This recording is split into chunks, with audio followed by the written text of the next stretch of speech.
अगर पुलिस ने रोक ली, ये किसान के साथ जाति कर दी किसी ने, तो थाने को फूंक के रख दूंगा। ये ध्यान रखना पुलिस वालों को। मैं पूरे अशोक गहलोत तक को कहता हूँ, तो किसान की ताकत नहीं जानता। जब हम प्रधानमंत्री को डांट सकते हैं तो तेरी पक्षियां उखेड़ देंगे और सारी की सारी गाड़ी अंदर मार देंगे। है लहू में एक चिंगारी, सिद्ध से जुनू तक है जाना, हर कतरा बोल रहा।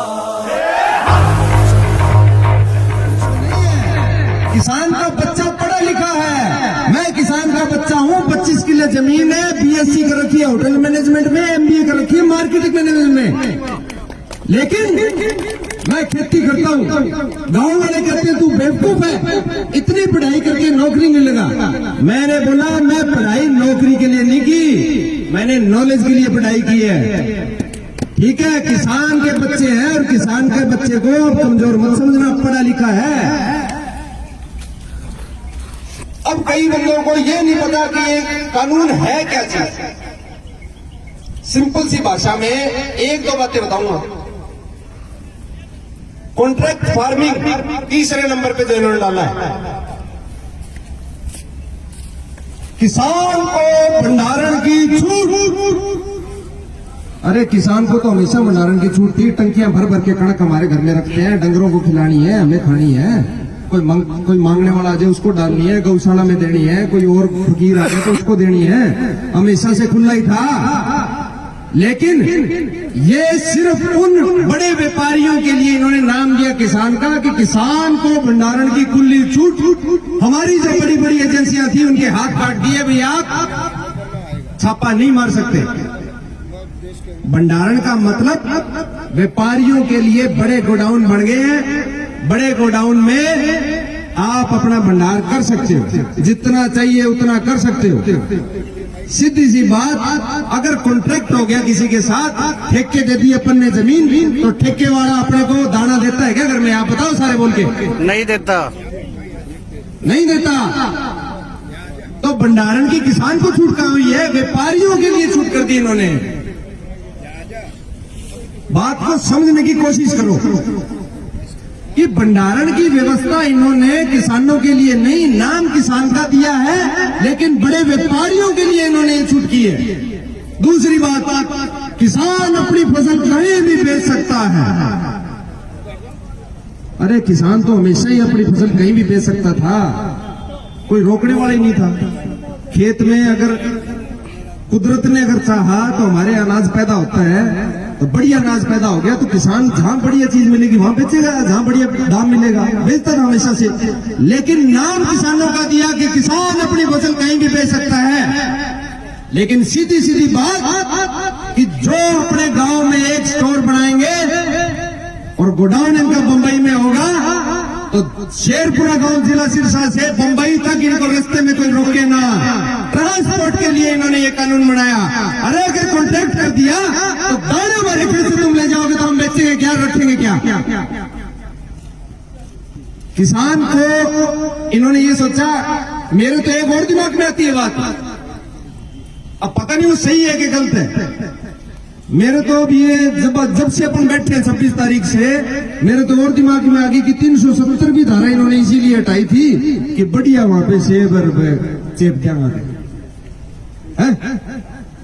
सीधी जी गल पंजाबी दादा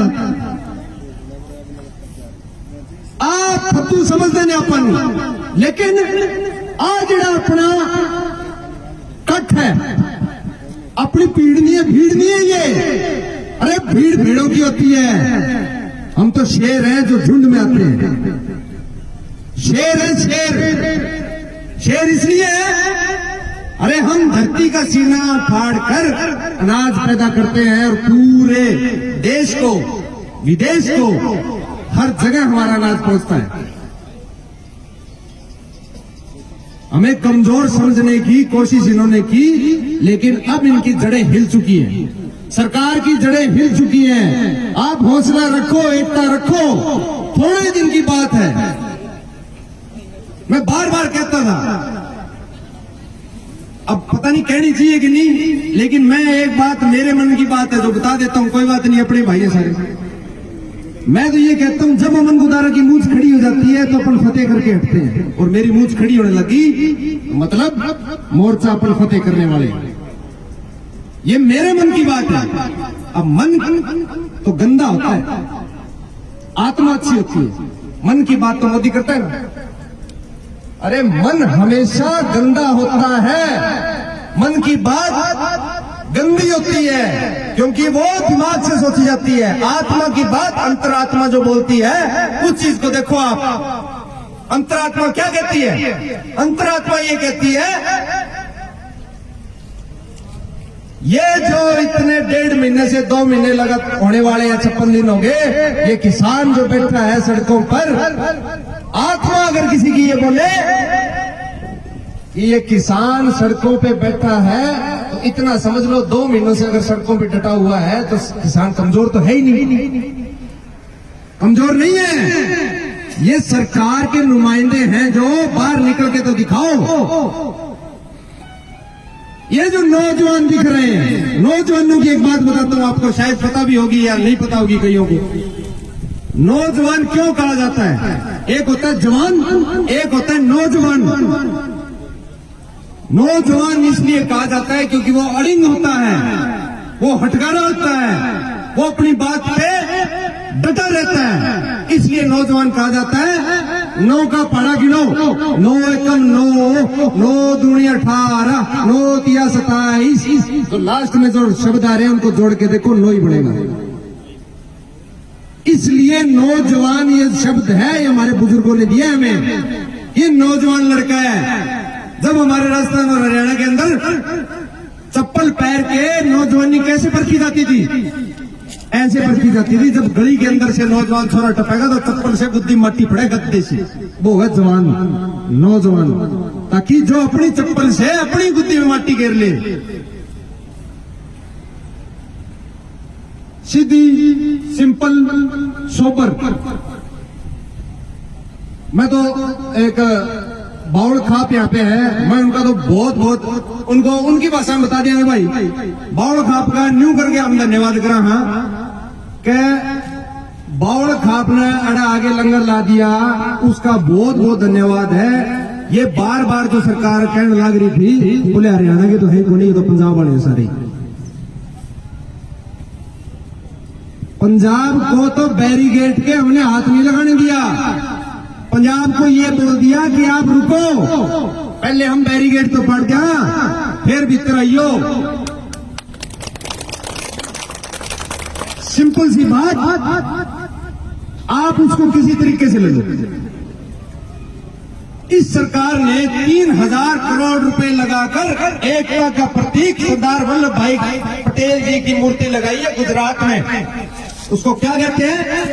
567 रियासतें सरदार वल्लभ भाई पटेल ने इकट्ठी कर दी थी। ये भारत जब बना था, जब इन्होंने एक खेल खेला था बंटवारे वाला, उस एकता के प्रतीक को आप मूर्ति लगाते हो कि हम सब एक हैं। और जब हमारे भाई पंजाब से हरियाणा के अंदर से घुसकर और दिल्ली पहुंचना चाहते थे तो आप बैरिकेड लगाते हो। अरे बैरिकेड किस लिए लगाए? हम हरियाणा के हैं, हम वो कौम है जो ये चाहते हैं कि हमारे भाई बंधु, हमारे दोस्त, हमारे रिश्तेदार, हमारे जानकार हमारे घर में आए तो हम उनका स्वागत करें।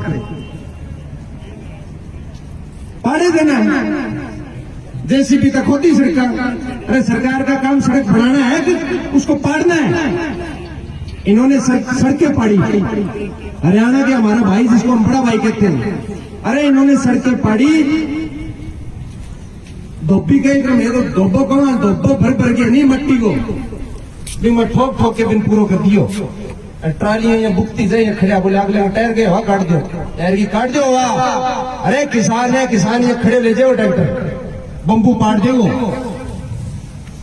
हम तो उस बात से शांत हैं कि हमें हमारे बुजुर्गों ने इस आंदोलन से हमें एक शिक्षा मिली है। आंदोलन हमेशा शांतिपूर्वक ही जीता जाएगा। पुराना इतिहास देखा जाए, इतिहास गवाह है इस बात का कि आंदोलन जो जीते गए हैं वो शांतिपूर्वक जीते गए हैं, और इस ऐतिहासिक आंदोलन की जो वर्ल्ड में चर्चा है वो इसलिए है कि ये आंदोलन शांतिपूर्वक है।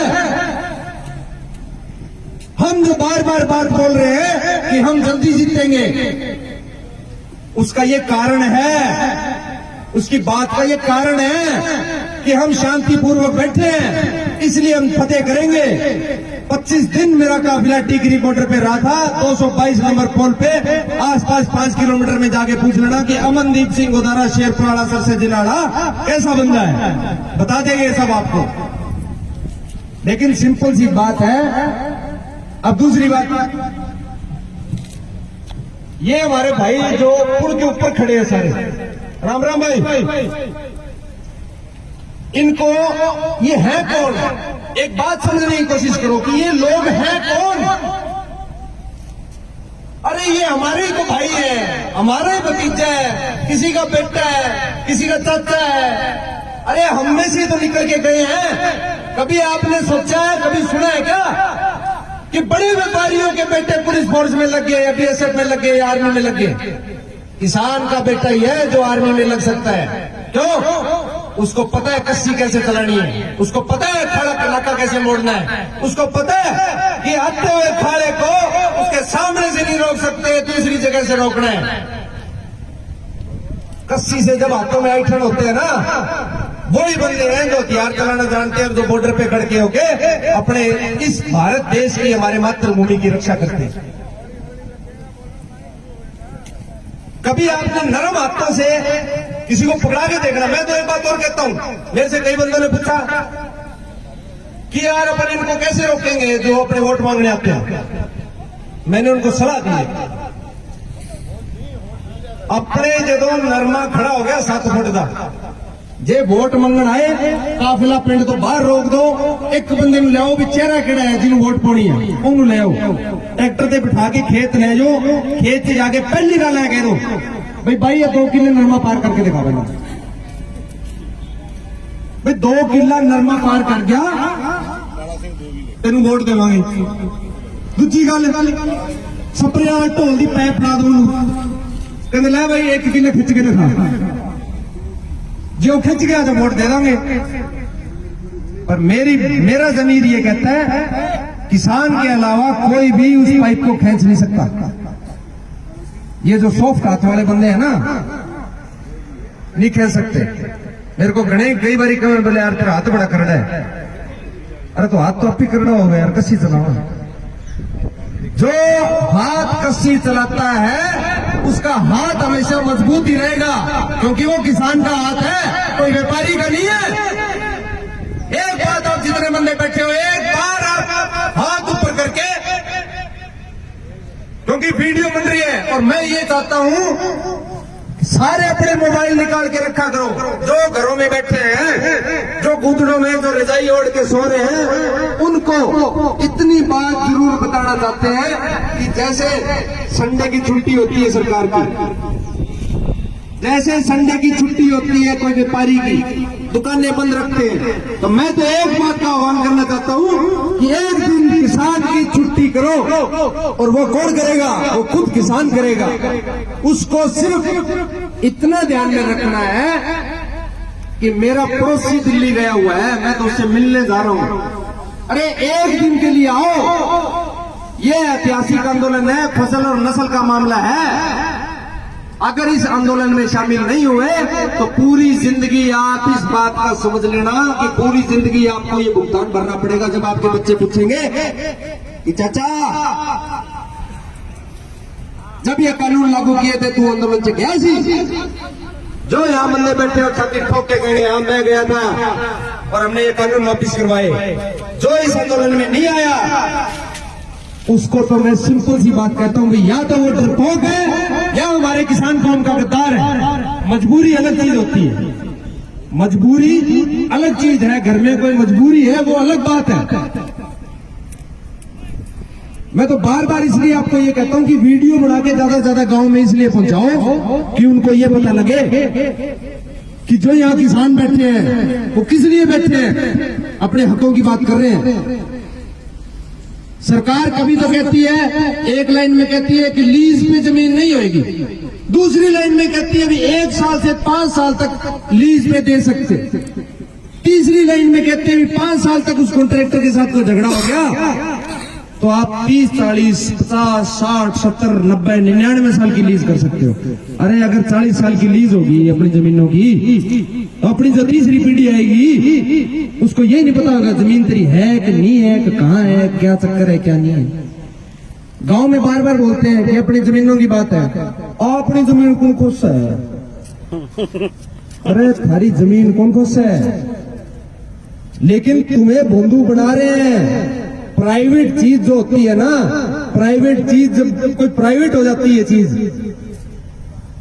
ये जमीन नहीं बेचेंगे, जमीन अपने नाम रहेगी, लेकिन उसके ऊपर जो फसल है उस पर लोन तक लेंगे ये। इस बात को समझो।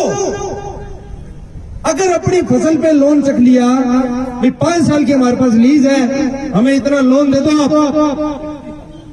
लोन देने के बाद में हम जब तहसीलदार के पास जाएंगे, भी घर में कोई मजबूरी हो जाए, कोई बेटे के नाम करानी है, कोई भाई के नाम करानी है जमीन, जब तहसीलदार के पास जाएंगे तो तहसीलदार सीधा कहेगा भैया तेरी जमीन तो तेरी है लेकिन तेरी फसल पर लोन है, पे लिखो घर।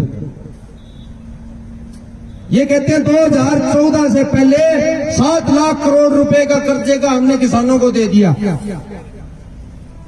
हुआ था। 7 लाख करोड़ रुपए किसानों के लिए कर्ज के लिए दिया हुआ था 2014 से पहले। हमारी सरकार आई, हमने 14 लाख करोड़ रुपए किसानों को कर्जे के लिए। अरे तो कर्जों दे देंगे, मानो मारू ही होगी।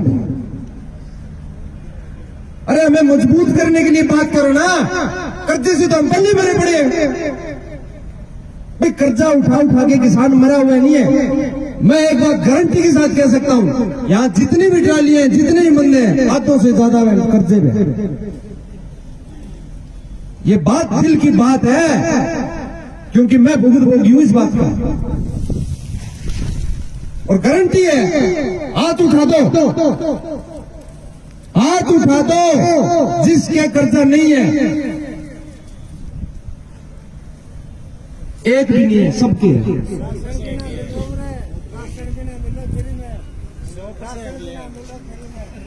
राशन फ्री में मिल रहा है ना, अगर ये कानून बन गए, प्राइवेट हो गया ना, तो एक बात समझ लो, जो हमने 2 रुपए, 3 रुपए, 4 रुपए में गोभी बेची है, वो 600 रुपए किलो है। मुक्केगी थप्पा लगा के FSSAI सरकार की जो है नीति, बार कोड बढ़ा के 600 रुपए में हमें गोभी दे रहे हो किलो। ये बात उनके लिए है जो शहर में बैठ के ये बोलते हैं किसान नहीं है तो खालिस्तान नहीं है। अरे जो किसान यहाँ पे बैठे हैं, अगर तुम ये समझते हो अपने हकों के लिए बैठे हैं, अगर तुम ये समझते हो कि ये खालिस्तानी है और अपनी जायज मांग कर रहे हैं, बना दो, ये दिक्कत है। लेकिन चीज समझने की जरूरत है, अपने को बात समझने की जरूरत है। बात इसलिए समझने की जरूरत है, हम जितने यहाँ पे बैठे हैं, बड़े बुजुर्ग नौजवान सब बैठे हैं ना, अगर हम समझेंगे तभी तो किसी का फोन आएगा गांव से, अरे क्या खतर बैठे हो, क्यों बैठे हो, कादे वास्ते बैठे हो तुम, तो फोन से हम गल कह तो सकते हैं भाई असी इस करके बैठे हैं। जेड़े दाने आप डंगरां नूं खवाने आ, जेड़े दाने आप खाने आ, जे कानून लागू हो गए, जड़ा संविधान नहीं कहता, संविधान कहता भी आटा पैकिंग में मिल सकता है, चावल पैकिंग में मिल सकती है, लेकिन गेहूं पैकिंग में नहीं मिल सकती, धान पैकिंग में नहीं मिल सकता, ये संविधान कहता है अपना।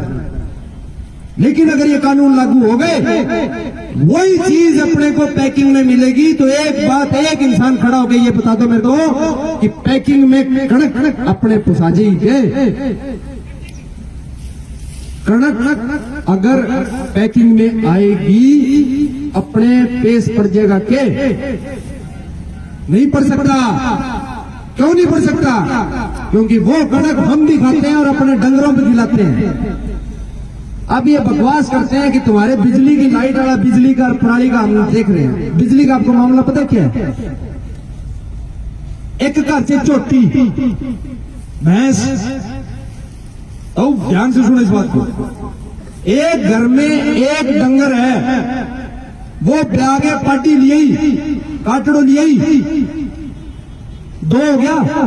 2 होता ही कमर्शियल लाइट लेनी पड़ेगी अपन। कमर्शियल मतलब जो दुकानों की लाइटें होती है, या तो अभी पाटे पाटी मारो, नहीं तो कमर्शियल लाइट लो। अरे जमींदार कभी एक झोटी पे रह सकता है क्या? नहीं रह सकता। एक भैंस पे नहीं रह सकता जमींदार है जो। जमींदार के घर में, जमींदार में ताकत क्यों है? ये बड़े बड़े टैंकर है, ये हाथों से कैसे खींच लेते हैं? क्योंकि घर में 5-5, 7-7 डंगर रखा, अब दूध पिया, लाशी पिया, दूध दही खावा, जब ताकत बढ़ती है, इसीलिए ये खींच लिया। नहीं कोई लियाओ दिखाने, दिल्ली हो कोई बंदा, 100 बंदा लियाओ।